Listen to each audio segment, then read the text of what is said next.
to the Tavern of Terror Reviews. I'm Tom, your Scream King, and I'm going to be reviewing stuff that's new on streaming, stuff that's old on streaming, stuff that's new on physical media, stuff that's old on physical media, basically whatever I'm watching. So look for more videos and click the subscribe button down there.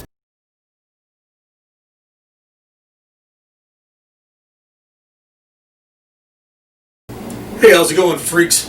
I got a movie for you today in the Tavern of Terror. It came out in 2018, and like I said, I'm going to do stuff that's not quite new. But this has been on a lot of people's to-watch lists for a long time, and it was directed by the trio of guys, RKSS, who did the well-received Turbo Kid. Wasn't my cup of tea, but a lot of people seem to like it. It's well regarded. The movie in question is Summer of '84. Now, physical media, yes. Now, Summer of '84 is a kind of a throwback movie. It does take place in the summer of 1984, and there's some 15-year-olds on summer vacation. One of them, suburban paperboy Davy, has a vivid imagination and is quite attuned to the conspiracy theories and the old rags that went circulated in the 80s, like the Weekly World News, and not so much the National Enquirer. It was kind of like back in the day, that was maybe kind of respectable, because there was some that were very much worse than that. Well, Davey and his group of friends, he convinces them in their treehouse that there is a serial killer in their midst. There's been some kids coming up missing in their small town and small towns nearby. Very cool movie. Very Stranger Things-ish. And it definitely has a nod to Disturbia, but it doesn't have the slick ADD editing and the glossiness that movie had. This is a modestly budgeted film, and I think in many ways more entertaining than Disturbia, which also owes a great deal to Rear Window, the Alfred Hitchcock classic, and that's kind of the vein this is in. I mean, he sees some things going on with his neighbor, Wayne Mackey, who happens to be a cop and is played to perfection by Rich Sommer. I'm sorry. Very creepy, very authoritarian, like a cop when he needs to be. There's also the girl next door, the hot girl next door, the unrequited love, Nikki, who is played greatly by Tara Scavby. I hope I'm pronouncing that right. And as I said, Davey is played by Graham Verschere, and he does a great job. This kid he's an amazing actor.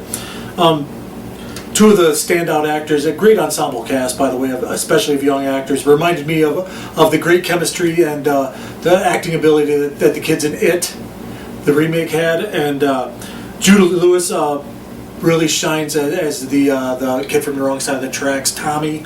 And Caleb Emery is the fat kid Woody, who, spoiler alert, meets an untimely demise. That's kind of heartbreaking. There's some really truly funny moments in this movie as these kids kind of stumble onto their own investigation. It's kind of like a teenage Gilo in a way. The police don't want to listen, the parents don't want to listen. It's up to the kids to solve the mystery. Some very chilling, suspenseful moments. Like I said, I want to keep it kind of spoiler-free, but for a modestly budgeted movie, I scoured the internet a little bit and could not find an estimated budget on this, but I'm assuming it's probably $2 million range, maybe, if that, probably less. But some really great actors. Everybody here has some acting chops, except maybe the kid, or the guy that plays Davey's dad. It's an actor named Jason Gray Stanford. He's kind of over the top and kind of overacts, kind of soap opera-ish. But other than that, everybody in this movie shines, and just a really good writing on a premise that's kind of shop-worn. Like I said, it's covered in Disturbia, it's covered in Rear Window, and the gang of teenage kids is kind of It-ish and very Stranger Things-ish in the regard that it takes place in the 1980s, which also It did too. But they capture the period very well. There's only one recognizable song from the 80s, so they didn't spend a lot of money on the soundtrack, but they spent a little bit on one song that kind of puts you in that period, and then the rest of the sound design kind of takes you there too. But a very well-made film. some truly chilling moments, some truly funny moments, some truly superb acting by the ensemble cast, and really, really entertaining film. It's one of the indie features recently that I've seen that really holds your interest, really entertains, really appeals to people that maybe not be fans of horror or fans of indie horror, that maybe don't want to overlook the budgetary constraints of a lot of indie horror movies. This is the movie to kind of shoehorn them in on that, to kind of bust their cherry on indie horror.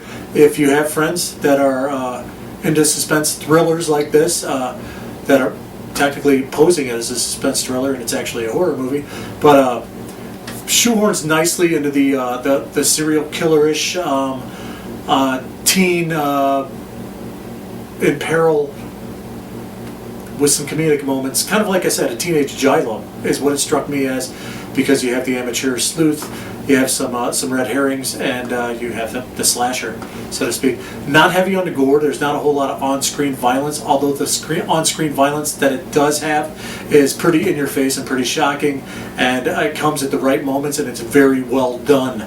And I think that's a summation of this movie as a whole. It's very well done. Summer of '84 is definitely something you should watch. It's definitely something you should maybe show to your girlfriend who might not be into horror or might not be into indie horror especially. This is a good introduction to this realm for them. And I give it a firm 8 out of 10. Very, very entertaining movie. Very well done for the budget. And like I said, the ensemble cast of kids just make this movie. You care about the characters. They spend the time on the development, and all the elements are there for a really good film. So an 8 out of 10 for Summer of '84. Thanks for stopping by the Tavern of Terror. I'm Tom, the Scream King. Enjoy.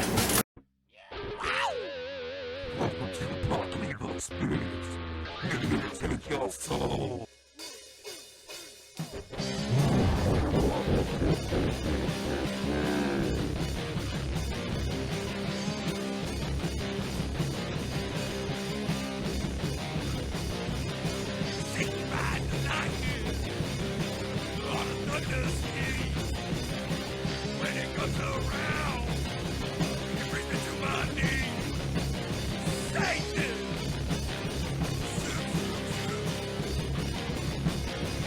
Satan!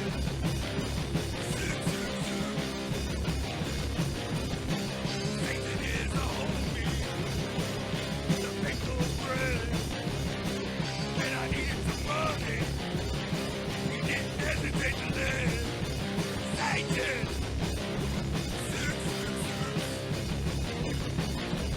Satan! He helped me be a good chick. Satan! He is a dick.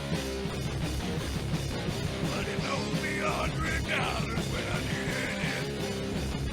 Yeah, Satan! Motherfucking Satan! Wow, it's Satan!